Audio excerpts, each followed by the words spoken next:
জয় Hind friends, আপোনালোক সকলোকে পুনৰবাৰ মোৰ ইউটিউব চেনেললৈ স্বাগতম জনাইছোঁ। আপোনালোকৰ মাজলৈ আহিছে এটা খুবেই গুৰুত্বপূৰ্ণ খবৰ। অসম পুলিচৰ যি ABUB 2134 পদৰ অনলাইন কৰা হৈছিল, এডমিটখন কেনেকৈ ডাউনলোড কৰিব লাগে সেই সম্বন্ধে ইতিমধ্যে আপোনালোকৰ সৈতে ভিডিঅ' শ্বেয়াৰ কৰিছোঁৱেই। আজি আপোনালোকৰ সৈতে শ্বেয়াৰ কৰিম 2134 পদৰ পেড দিবলৈ কি ডকুমেণ্টৰ প্ৰয়োজন হ'ব, কি ডকুমেণ্ট লৈ যাব লাগিব, সেয়া সকলোখিনি তথ্য আপোনালোকৰ এডমিটৰ তলতে দি থোৱা আছে ইনষ্ট্ৰাকশ্যনখনত। তো সেই সম্বন্ধে আজি আপোনালোকৰ সৈতে ভিডিঅ'টো শ্বেয়াৰ কৰি যাম। আৰু যিসকল বন্ধু বান্ধৱীসকল মোৰ চেনেলত প্ৰথমবাৰৰ বাবে ভিজিট কৰিছে, তেওঁলোকে মোৰ চেনেলটো ছাবস্ক্ৰাইব কৰি লৈ ঘণ্টি বটনটো অল অপশ্যনত প্ৰেছ কৰি দিব, যাতে এনেধৰণৰ ভিডিঅ'বোৰৰ নটিফিকেশ্যন সকলোতকৈ প্ৰথমে আপোনালোকে পায়। তো বলক আজি ভিডিঅ'টো আৰম্ভ কৰোঁ। চ' ফ্ৰেণ্ডছ, এইখন চাওক মোৰ এডমিটখন। তো ইয়াতে কি গাইডলাইনছ আছে সেই সম্বন্ধে আজি আপোনালোকৰ সৈতে আলোচনা কৰিম। তো ইয়াত প্ৰথমতে দি আছে চাওক গাইডলাইনছ ৰিগাৰ্ডিং ক'ভিডৰ সম্বন্ধিত কিছুমান নিৰ্দেশনা দিছে, 3টা নিৰ্দেশনা আছে আৰু তলতে আছে instruction to the candidate for written test. তো ইয়াতে দিয়া আছে আপোনালোকৰ ৰিটেন এক্সামৰ কাৰণে পৰীক্ষাৰ্থী মন কৰিবলৈ কিছুমান নিৰ্দেশনা। ইয়াতে আপোনালোকৰ 3টা আৰু তলত 14টা, টোটেল ইনষ্ট্ৰাকশ্যন দিয়া আছে 17টা। তো এই সম্বন্ধে আলোচনা কৰিম। তো এই ভিডিঅ'টো বৰ দীঘলীয়া নকৰাকৈ আপোনালোকক এই ইনষ্ট্ৰাকশ্যনখিনি সম্বন্ধে জনাম। প্ৰথমতে দিয়া আছে চাওক গাইডলাইনছ ৰিগাৰ্ডিং ক'ভিডৰ সম্বন্ধীয় নিৰ্দেশনাৰ 1 নম্বৰত দিয়া আছে সকলো কেণ্ডিডেটে মাস্ক বা ফেচ কভাৰ পিন্ধাটো আৱশ্যক, অন্যথা পৰীক্ষাস্থলীত অনুমতি দিয়া নহ'ব। আৰু 2 নম্বৰত দিয়া আছে পৰীক্ষাৰ অধিকাৰীসকলৰ দ্বাৰাহে কেৱল মাস্কখন আঁতৰাব পাৰি পৰীক্ষাৰ্থীগৰাকীক আইডেণ্টিফাই কৰিবলৈ, অৰ্থাৎ প্ৰৱেশ কৰিবলৈ যাব সেই সময়ত পৰীক্ষাৰ্থীৰ কেণ্ডিডেটগৰাকীৰ মুখত মাস্ক থকাটো আৱশ্যক। আৰু যেতিয়া পৰীক্ষাৰ্থীক আইডেণ্টিফাই কৰা হ'বলৈ তেওঁক প্ৰুফ কৰিব লাগিব, সেইটো সময়তহে মাত্ৰ মাস্কখন আঁতৰাব লাগিব। আৰু 3 নম্বৰত দিয়া আছে যে ক'ভিড মহামাৰীৰ পৰা আঁতৰি থাকিবলৈ চৰকাৰী নিৰ্দেশনাসমূহ সময়ে সময়ে পালন কৰিব লাগিব।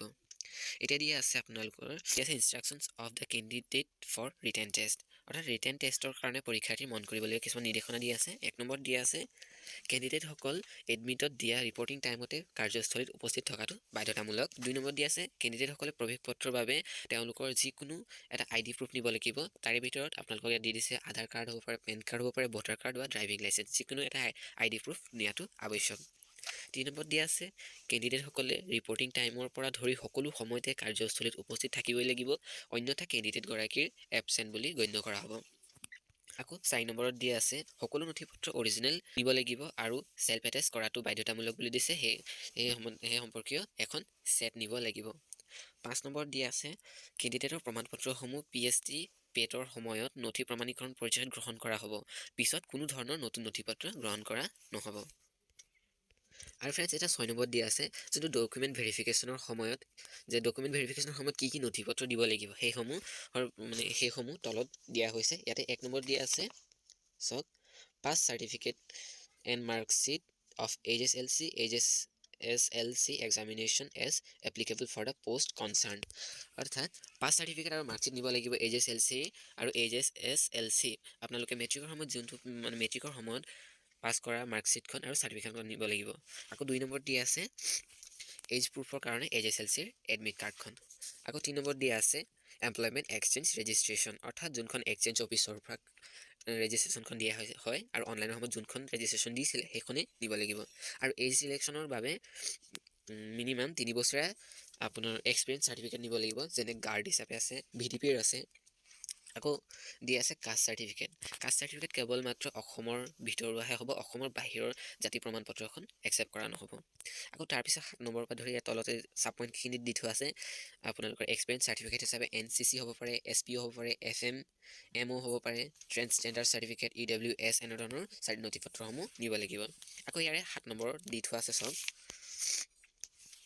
কেণ্ডিডেটগৰাকী যদিহে কোনো ফেক ডকুমেণ্ট ছাবমিট কৰে তেন্তে তেওঁৰ আবেদন তৎক্ষণাত ৰিজেক্ট কৰা হ'ব আৰু লগালগ তেওঁৰ ওপৰত ক্ৰিমিনেল বুলি ঘোষিত কৰা হ'ব। আৰু 8 নম্বৰত দিয়া আছে চাওক SLPRB অথবা আছাম পুলিচৰ ফিজিকেল টেষ্টৰ সময়ত যিকোনো ক্ষতি বা আগতীয়াকৈ হোৱা চিকিৎসাৰ ঠাইত যদিহে ক্ষতি হয় তেন্তে অসম পুলিচ জগৰীয়া নহ'ব। 9 নম্বৰত আকৌ আছে প্ৰৱেশ পত্ৰৰ প্ৰক্ৰিয়াত যদি কোনো কেণ্ডিডেটৰ যিকোনো বাহিৰা দবাব বা ধমকি ব্লেকমেইল কৰিলে কেণ্ডিডেটগৰাকীক পাৰ্মানেণ্টলি ডিছকুৱালিফাই কৰা হ'ব, অৰ্থাৎ কেতিয়াও আছাম পুলিচ এপ্লাই কৰিবলৈ নোৱাৰিব। 10 নম্বৰত আকৌ দি থোৱা আছে এয়া TADA নহয়, মাত্ৰ ভ্ৰমণৰ বাবে গ্ৰহণযোগ্য হ'ব আৰু PST আৰু পেটত উপস্থিতিৰ সৈতে সম্পৰ্কিত থাকিব।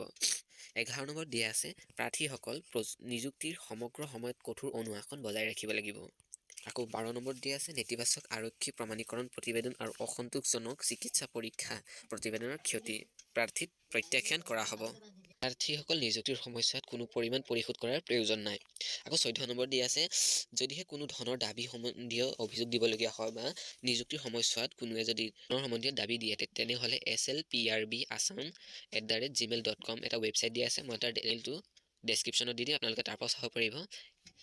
এই ইমেইল যোগে ইমেইল কৰা হ'ব বা ৰাজ্যিক পৰ্যায়ৰ আৰক্ষী নিযুক্তি বৰ্ড অসম ৰেবাৰী গুৱাহাটী 08ৰ অধ্যক্ষৰ ঠিকনাত মেইল বা পোষ্ট কৰা হ'ব। তো এইটোৱে আছিলে আজিৰ এটা সৰু সুৰা ভিডিঅ'ৰ জৰিয়তে আপোনালোকক অসম পুলিচৰ ABUB 2134টা পদৰ পেড দিবলৈ কি ডকুমেণ্ট লাগিব সম্বন্ধে জনোৱাত। তো আজিলৈ ভিডিঅ' ইমানেই চোৱাৰ বাবে ধন্যবাদ। জয় হিন্দ, জয় ভাৰত, জয় অসম।